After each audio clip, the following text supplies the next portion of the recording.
ফার্স্টে যখন করি তখন ভাবছিলাম না এত সাড়া পাবো, তো যেহেতু এটার অনেক সাড়া পাচ্ছি, আমার ফিউচারে প্ল্যান আছে এটাকে আরেকটু বেশি পরিসরে করার।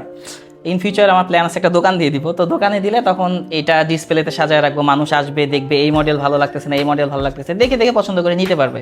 আর এখন কাস্টমার যখন অর্ডার দেয় তারপরে আমরা মেক করি, দেন বানায়, তারপরে তাদেরকে ডেলিভারি করে দিই।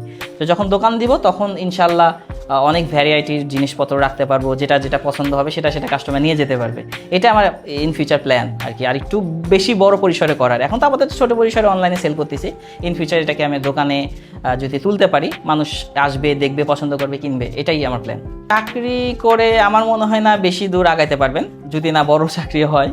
আর বাংলাদেশে যেহেতু অনেক বেশি লোক, সেক্ষেত্রে চাকরির বাজারটা খুবই মানে দুর্বল, ঠিক আছে। কারণ আপনার মাত্র 30 জনকে নিতে পারবে, সেখানে আমাদের বেকার আরও অনেক লম্বা লোক লাইন দাঁড়ায় আছে। এখন 30 জনকে নিয়ে নিলে বাকি জনে কী হবে? তো সেক্ষেত্রে এটাই বুঝতে হবে যে যেহেতু আমাদের কর্মসংস্থানের জায়গা কম, সেক্ষেত্রে আমাদের নিজে উদ্যোগে নিজের স্কিলকে কাজে লাগিয়ে সেটাকে কিভাবে ব্যবসায়িক একটা মাইন্ডে নিয়ে যাওয়া যায়। যেমন আমি আমার যেহেতু আর্ট করতে পারতাম, সেখান থেকে আস্তে আস্তে এদিকে আসছি। যেমন আপনারা যদি শিল্পী হন, আপনি শিল্পী হয়ে শুধু যদি আপনি চাকরি করেন তাহলে হলো, আপনি একটা শিল্পী মানুষ, আপনি গান গাইতে পারেন, আপনি স্টেজে যায় গান গাবেন, অনেক টাকা ইনকাম করতে পারবেন।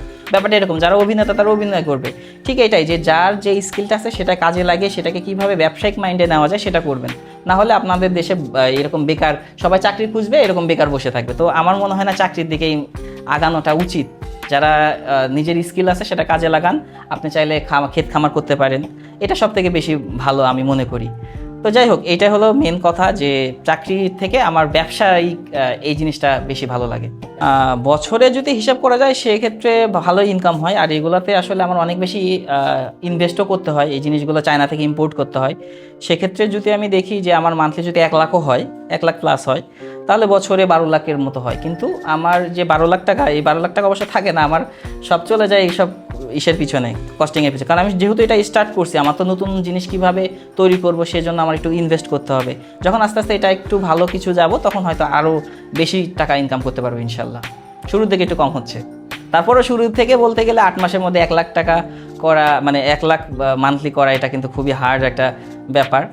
অনেকেই ভাববে যে চাকরি করে 8 মাসে আমি 1 লাখ টাকা ইনকাম করতে পারবো মাসে, এটা খুবই চ্যালেঞ্জিং একটা বিষয় চাকরির ক্ষেত্রে। সেক্ষেত্রে আপনি নিজে স্কিল কাজে লাগান, ইনশাল্লাহ চাকরি থেকে ভালো ফলাফল পাবেন।